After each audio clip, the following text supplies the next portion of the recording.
नमस्कार। चौथे cricket test match Border Gavaskar trophy के आने से ठीक पहले एक तरीके का वो एकदम से हिलता हुआ भूकंप जैसा आ गया है भारतीय क्रिकेट टीम में, जिसके बारे में बातचीत करने के लिए हमारे साथ हैं विजय बहादुर जी। बहुत बहुत स्वागत है आपका। क्या हो गया है भारतीय क्रिकेट टीम को?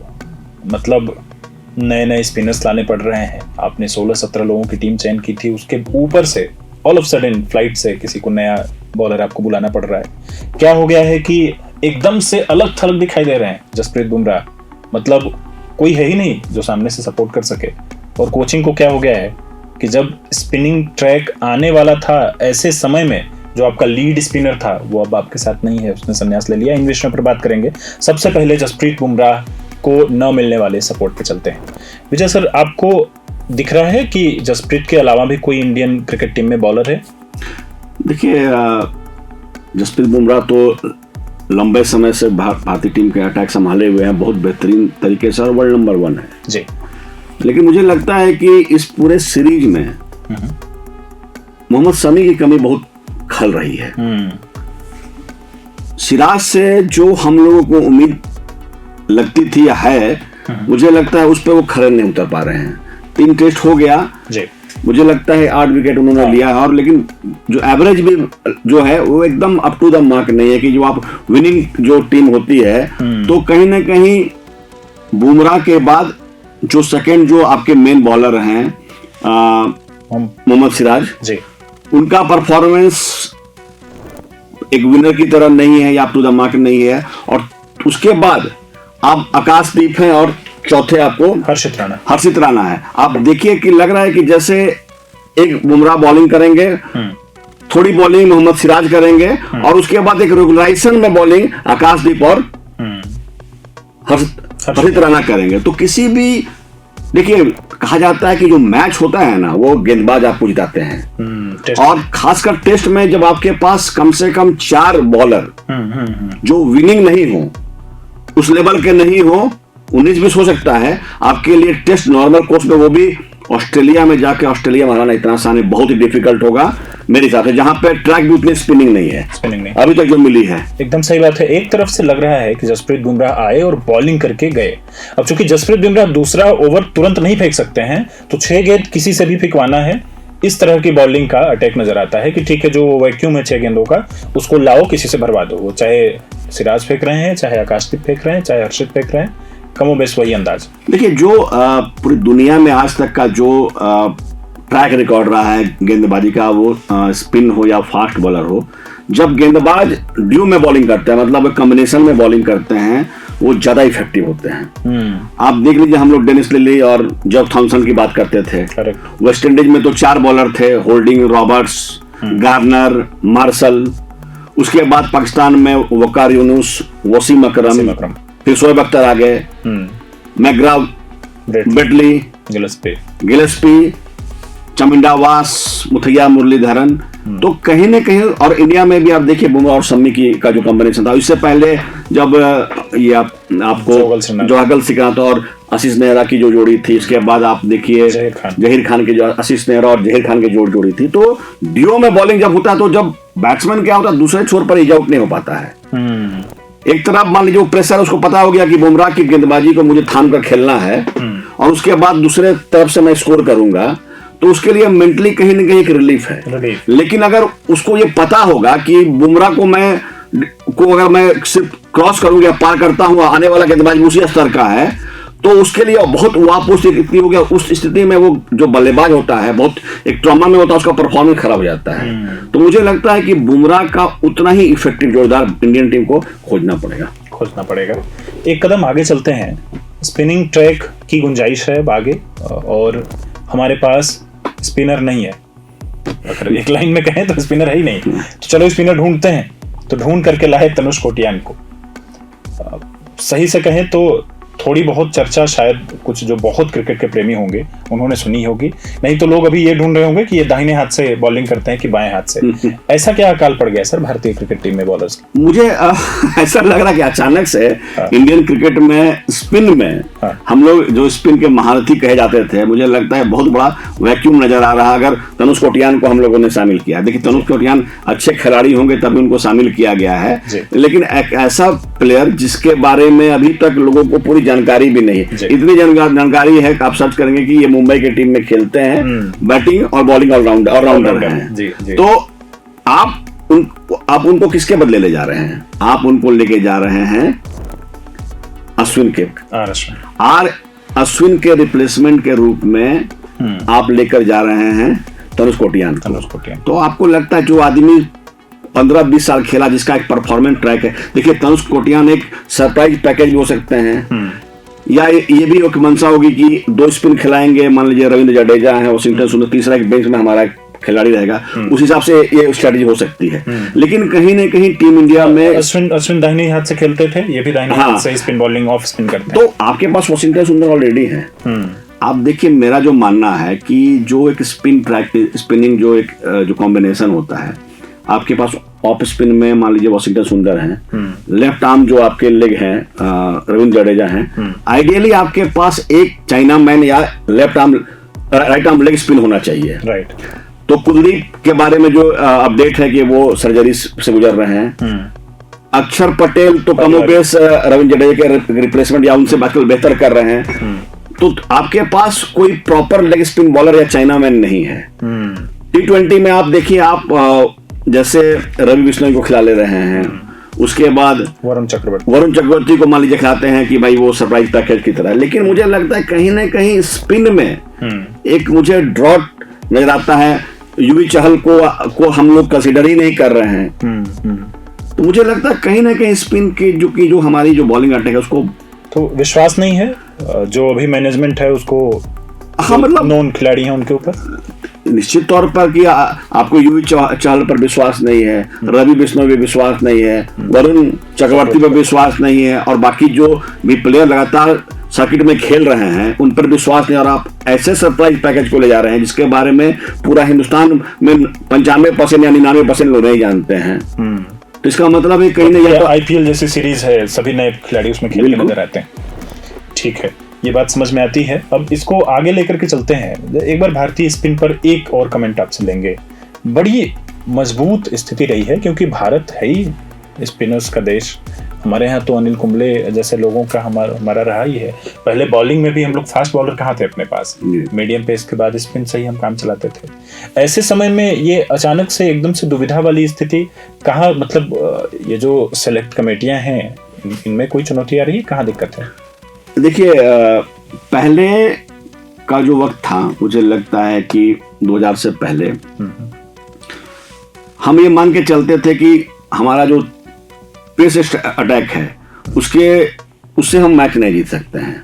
ठीक है, हम लोगों ने अपने पेस अटैक को समय के साथ ठीक किया, बहुत सारे अच्छे गेंदबाज आए, तो हम पेस अटैक से बीच में फैब 4 हो गए थे, और जिसके बारे में कहा जाता था कि सबसे बेहतरीन फैब 4 है। मान लीजिए बुमराह है, शमी है, उमेश है, और आप ईशांत शर्मा थे, बीच में भुवनेश्वर कुमार भी उसमें थे। लेकिन जब आपने कहीं ना कहीं जब पेस पे जो फोकस किया, तो मुझे लगता है कि स्पिन की जो विधा है वो कहीं ना कहीं छूटती चली गई, और वो मुझे लगता है उसमें थोड़ी कमी नजर आने लगी। कुंबले के बाद हरभजन है, अश्विन और जडेजा रहे, बीच में मुरली कार्तिक, युवी चहल और कुलदीप की जोड़ी बहुत बेहतरीन प्रदर्शन किया। और देखिए, मुझे लगता है ना कि कुलदीप और युवी चहल का हम लोगों ने तरीके से इस्तेमाल नहीं किया है। आप अगर देखेंगे कि 2017 से लेकर मुझे लगता है 7-8 साल में कुलदीप यादव का पूरा परफॉर्मेंस आप देखिए टेस्ट में भी, मुझे लगता है कि वो मैन ऑफ द मैच होता है, उसके बाद सीरीज से बाहर जाते हैं। तो कहीं ना कहीं कुलदीप यादव का इस्तेमाल, क्योंकि देखिए चाइना मैन गेंदबाज उस तरह के बहुत ही बिरले होते हैं, और उस खिलाड़ी को जब भी मौका मिला उसने बहुत ही बेहतरीन प्रदर्शन किया। लेकिन टीम कॉम्बिनेशन का, या ये भी हो सकता है कि एक जो होती है ना कि किसी खिलाड़ी का फेवरेट, जैसे आप महेंद्र सिंह धोनी के समय आप देखेंगे कि योगेंद्र चहल और कुलदीप बहुत बेहतरीन प्रदर्शन कर रहे थे। उस समय अश्विन और जडेजा जैसे खिलाड़ी बेंच में बैठ रहे थे या बाहर थे। लेकिन उनके जाने के बाद विराट के दौर में मुझे लगता है विराट को युवी चहल और खासकर कुलदीप पर विश्वास नहीं था। मुझे लगता, मैंने एक मैच में देखा कि एकदम स्पिनिंग ट्रैक था, उसमें 3 गेंदबाज खेल रहे थे। अक्षर पटेल थे,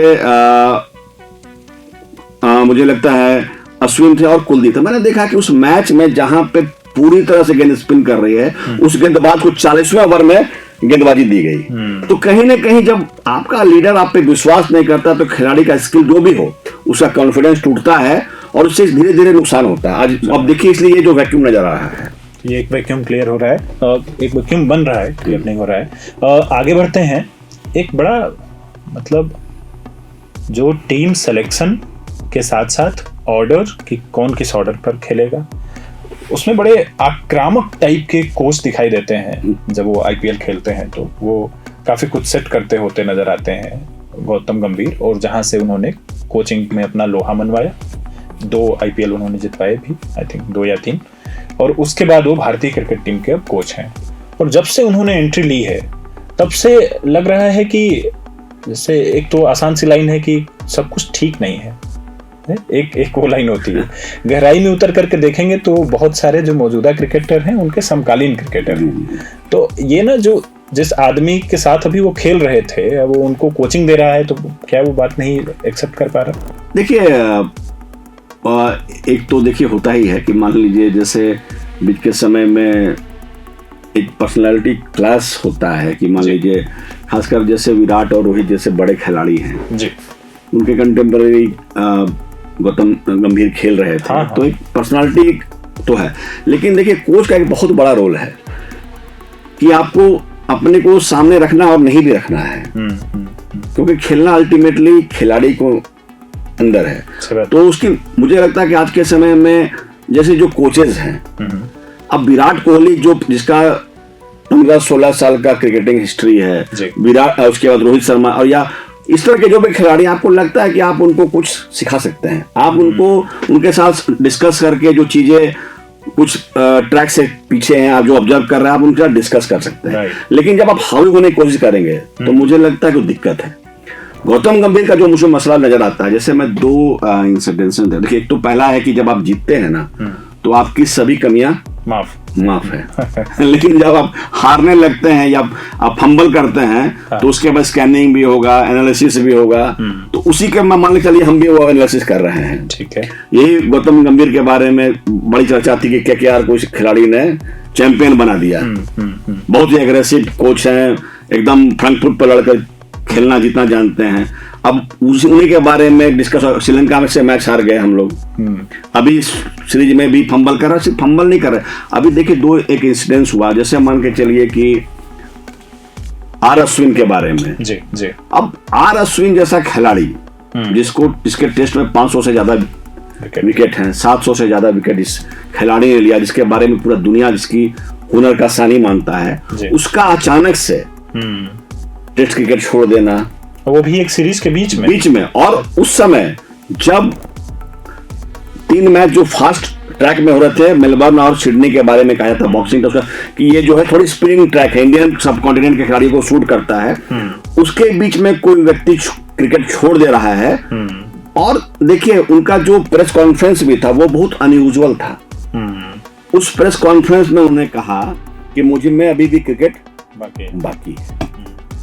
तो अगर आप में क्रिकेट बाकी है, इसका मतलब है कि जो टीम मैनेजमेंट है उसका आप पे कॉन्फिडेंस में या आपका उसके साथ में जो एक ट्यून है नहीं है। ये तो टीम प्लानिंग तो हो ही नहीं सकती है कि मैं एक क्रिकेटर को सेलेक्ट करके लेके जाऊं भारत से ऑस्ट्रेलिया और वहां जाकर के वो अपना रिटायरमेंट घोषित कर दे, तो फिर तो कैसे, मतलब पूरी टीम प्लान कैसे करेगी? ये बहुत ही अनयूजुअल है। जैसे मैंने कहा ना कि मैच तो खिलाड़ी और कैप्टन वहां पे ग्राउंड में खेल रहे हैं, यहाँ पे कोच का बहुत बड़ा रोल है। जैसे आप देखिए कि मैं बहुत बार इंटरव्यू देखता हूँ कि रवि शास्त्री के बारे में, जैसे 2-3 तरह के कोच होते हैं। जैसे एक कोच है, मान लीजिए राहुल द्रविड़ थे, उनके बारे में कहा जाता था कि बहुत ही इन्वॉल्व, बहुत मेथड से कोचिंग वो करते थे और अपने को हमेशा वो लाइमलाइट से पीछे रखते थे।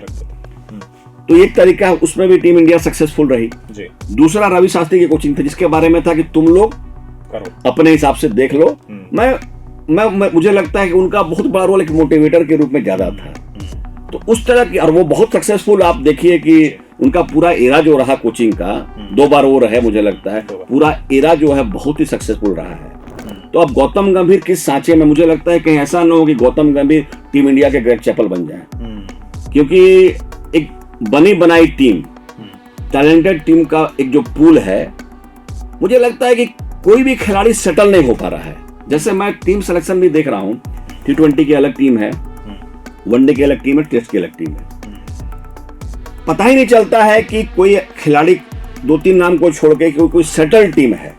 तो टीम कॉम्बिनेशन, देखिए टीम में बदलाव बहुत जरूरी है और बेंच स्ट्रेंथ भी जरूरी है, लेकिन टीम में बहुत ज्यादा बदलाव होना और खिलाड़ी को सेटल नहीं होना बहुत ही घातक है। आज मान लीजिए अब आपको पता ही नहीं है कि रोहित ओपनिंग करेंगे, लोकेश ओपनिंग करेंगे, कौन करेगा। अब बताइए, जब आप युद्ध के मैदान में या ग्राउंड में उतरे हुए हैं, अभी भी आप कैलकुलेशन प्लानिंग कर रहे हैं, इसका मतलब कहीं ना कहीं आपकी जो स्ट्रेटजी है उसमें चूक है, रणनीतिक चूक है। एक और इशारा किया सर आपने, और एक लास्ट कमेंट उस पर लेकर के करेंगे कि जब बहुत स्ट्रॉन्ग खिलाड़ी ऑलरेडी टीम में खेल रहे हो और वैसे में कोई एक कोच आए और वो अपने मर्जी से चीज़ों को कराने की वो मनसा रखता है, वो चाहता हो कि मैं जैसे कह रहा हूँ वो वैसा काम करें, ऐसे कोचेस निसंदेह प्रभावी होंगे और सक्सेसफुल होंगे। लेकिन तब जब क्रिकेट टीम में जो अंदर प्लेयर हैं वो इतने प्रभावशाली ना हो कि उन्होंने जो कहा उसको मानना है और उस तरह से खेलना है। लेकिन जब यहाँ भी उतने स्ट्रांग है, यहाँ भी स्ट्रांग, तो वो फिर कॉन्फ्लिक्ट जोन तैयार होने लगता है। और ग्रेग चैपल के साथ यही हुआ था। ग्रेग चैपल के दौर को एक बार मैं चाहता हूँ कि आप बताएं, क्या किया उन्होंने ग्रेग चैपल? देखिए, मुझे लगता है कि ग्रेग चैपल ने टीम इंडिया को छत विछत कर दिया था। अच्छा। आप ग्रेग चैपल के जो दौर के जो संस्मरण, उस दौर के जो बड़े खिलाड़ी, उनसे आप देखिए, उनका जो सौरव गांगुली से कॉन्फ्लिक्ट था वो तो हम सब लोग उसी दौर में ही हम लोगों ने देखा। लेकिन बाद के समय में हम लोगों ने, मैंने इंटरव्यू देखा सचिन तेंदुलकर का, हरभजन सिंह का, उन्होंने बताया कि इवन कैप का भी मैं इंटरव्यू देख रहा था कि कैसे एक खिलाड़ी, ग्रेग चैपल बहुत बड़े ऑस्ट्रेलियन प्लेयर रहे हैं, लेकिन देखिए अल्टीमेटली आपको ये समझना पड़ेगा कि आप कोच हैं, आप वहाँ खिलाड़ी नहीं हैं, खेलना खिलाड़ी को है। तो टीम के बीच में जो एक तालमेल होता है, और जब बड़े खिलाड़ी खेल रहे हैं तो उनके मन में अगर फियर फैक्टर होगा कि ये आदमी मेरे पे हावी है या मुझे निकाल दिया जाएगा, तो पूरी टीम में जो कॉन्फिडेंस का जो अभाव होता है ना, वो टीम को बहुत नुकसान करता है। और धोनी को बड़ा खिलाड़ी क्यों कहा जाता है, या गांगुली को भी टीम इंडिया में सक्सेसफुल कैप्टन क्यों कहा गया? इसलिए कहा गया कि उन्होंने, बहुत सारे ऐसे खिलाड़ी थे जिन्होंने कमतर प्रदर्शन किया लेकिन उसको बैक किया। तो जब आप कोच हैं तो मुझे लगता है कोच का रोल एक मोटिवेटर का रोल है, एक मेंटर का रोल है, और उस रोल में जो आपके खिलाड़ी अच्छा नहीं कर रहे हैं या उनसे बेहतर प्रदर्शन करा रहे हैं, तो उनके साथ में लगकर चीजों को बेहतर करने का कोच का काम है। और आप जब हावी होने की कोशिश करेंगे तो मुझे लगता है कि फिर टीम में और परफॉर्मेंस डिसबैलेंस शुरू हो जाता है, डिसबैलेंस, असंतुलन का दौर आ जाएगा। ये एक ऐसे दौर में भारतीय क्रिकेट टीम है जब आप देख ही रहे हैं कि जो 2 सबसे दिग्गज बड़े खिलाड़ी हैं, अश्विन ऑलरेडी उन्होंने इस्तीफा घोषणा कर दी है, रहाणे और पुजारा भी लगभग टीम से बाहर ही हैं, और अब उनके आने के आसार, रोहित शर्मा तो कह रहे थे कि हो सकते हैं, पर हम लोगों को पता है कि बेहद कम है। तो ये एक नए टीम की तरफ जाने का दौर तो निसंदेह है, लेकिन इस नए दौर में एंट्री स्मूथली हो जाए और एक अच्छी टीम तैयार हो जाए, या कि इसको छत विच्छत एकदम से छिन्न भिन्न कर दिया जाए और उसके बाद फिर नए सिरे से नई दुनिया का निर्माण किया जाए। ये भारतीय टीम मैनेजमेंट और भारत के जो क्रिकेट के जो भी करता धरता है उन लोगों को समझना पड़ेगा। बहुत बहुत शुक्रिया सर आपका, थैंक यू जुड़ने के लिए।